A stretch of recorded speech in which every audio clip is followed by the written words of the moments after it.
Welcome to my channel. It's gonna be deep today. I want to talk about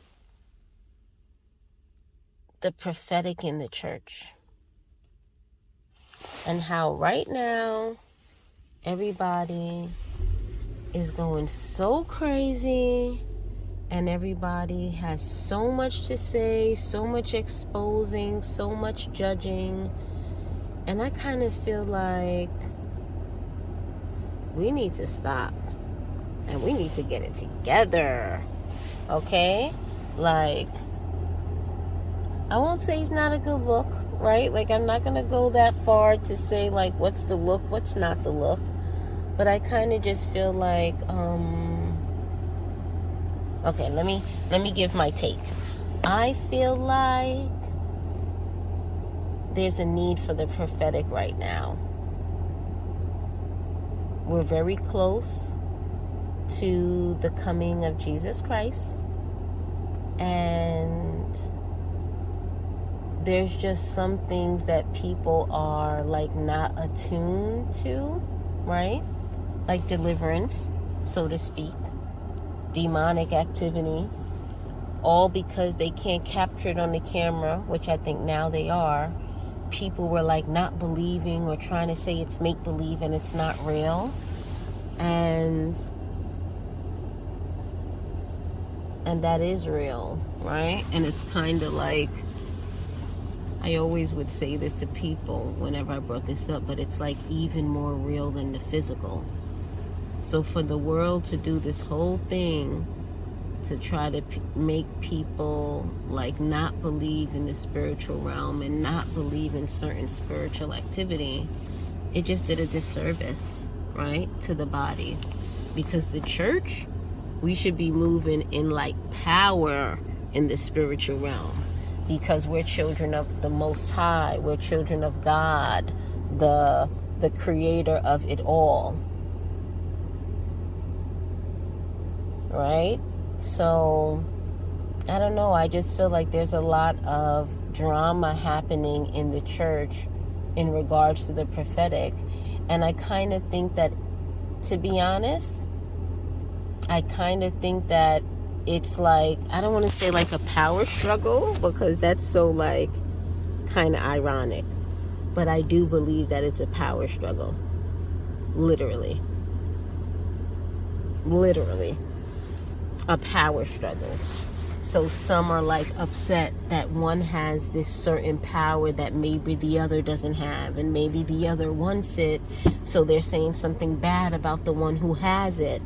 And to me, it's just like, guys, the body, the babes, the babies, the teens, the youth, the elderly. Like, what are you guys doing? Like, what's the real issue? So that's why I say it's a power struggle, because the ones who's talking about the ones that has the power, you could tell they want it. Like, you could literally tell they want it, because they try to do it when they go to certain churches and certain events. They literally try to do what the ones that they talk about do. You know? And I don't know. I'm going to say names. Like, I believe that Prophet Lovey is a real prophet. I feel like I did comments to people, you know, when they try to say whatever they say. I think I wrote comments on the internet.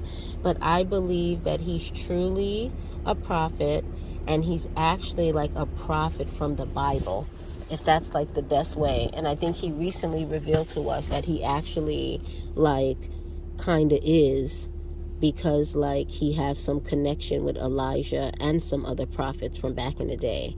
But I already sensed that, like literally maybe like in 2023, maybe like December or November of 2023, I responded to someone saying that. Like when they tried to say that he was something else, I had to respond and say, oh no, I could tell that he's a prophet from the Bible. Old Testament prophet, I think is what I called him.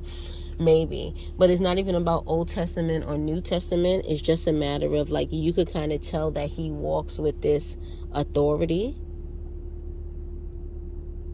You could tell that he like knows that he knows God.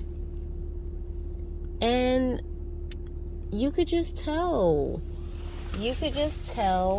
that he has that power, and people just keep like still.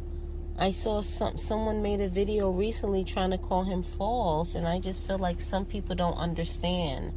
And I actually feel like I don't know, I feel like it's a disservice to the body, because like we need deliverance so that we could turn up. We need to turn up for God right now.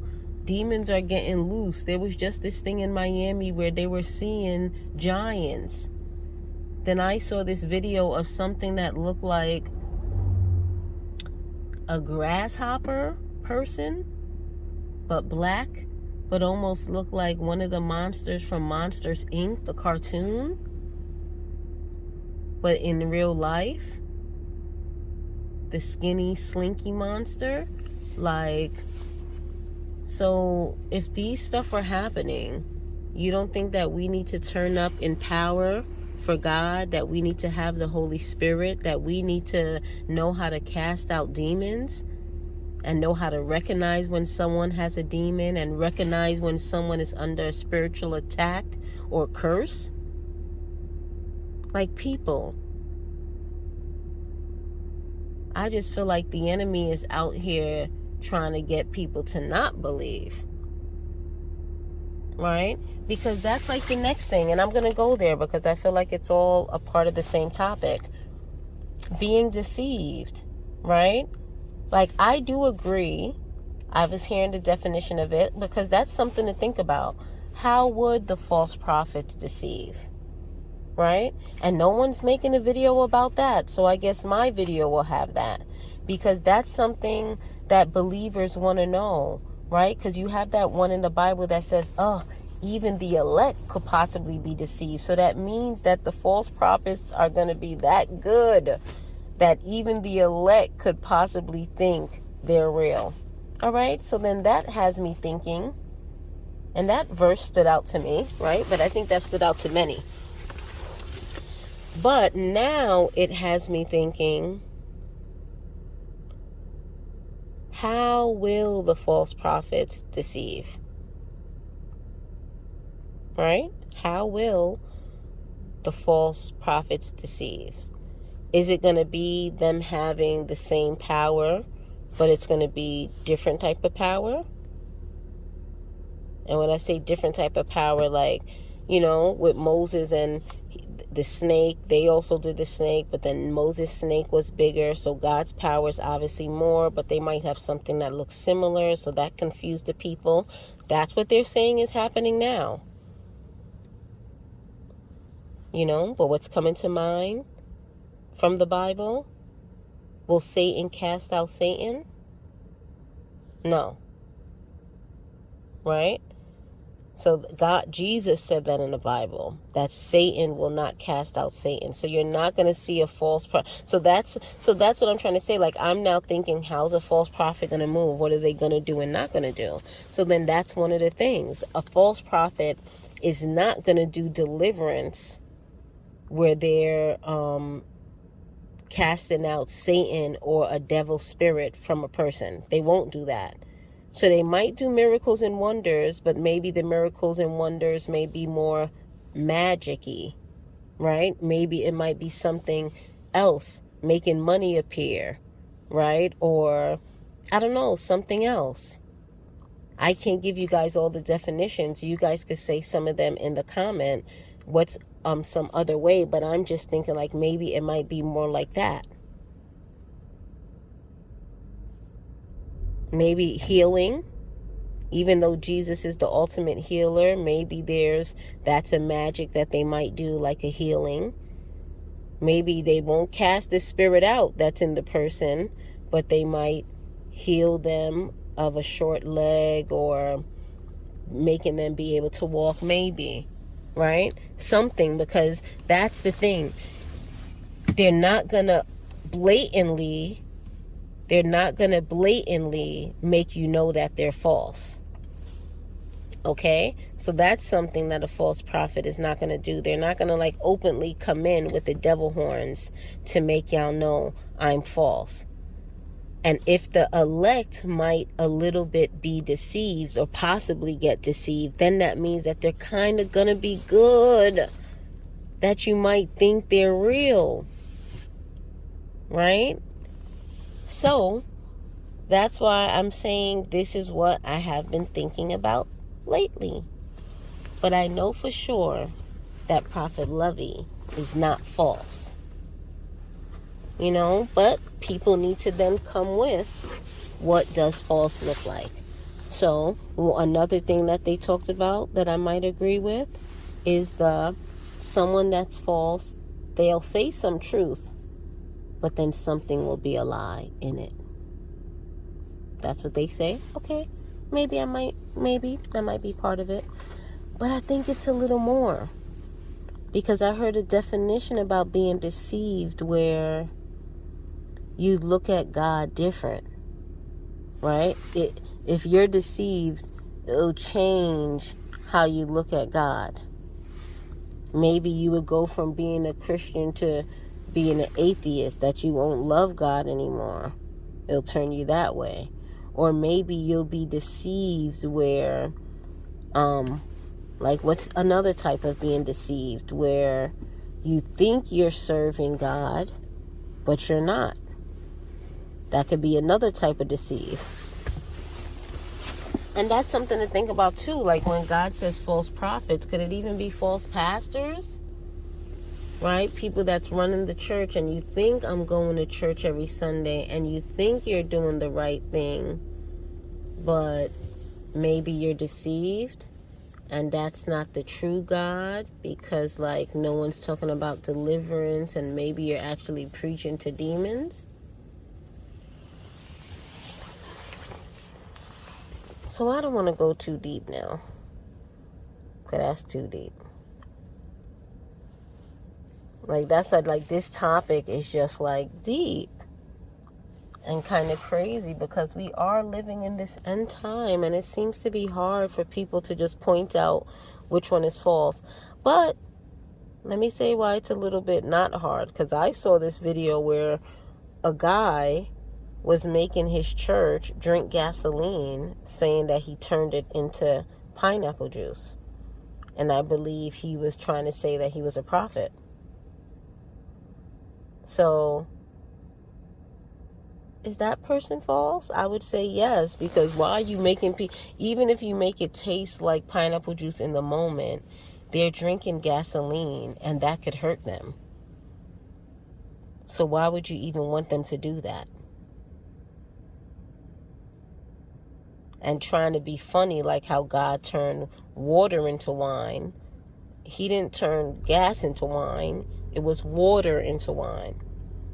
You turning gas into pineapple juice, that's a false prophet to me. But is that an obvious false prophet? Obviously it's not obvious, because he has a follower and people did it. See, so, so that's a conversation for us to have. Like, if you're open to having a debate and us like having a talk about it, not even a debate, but like a conversation about it, I do think it's something to really converse about, because everyone wants to do a video and everyone's talking about it. But I kind of feel like even me just now, I'm here trying to say like, what will a false prophet look like? And even that's kind of hard. It's kind of hard to say.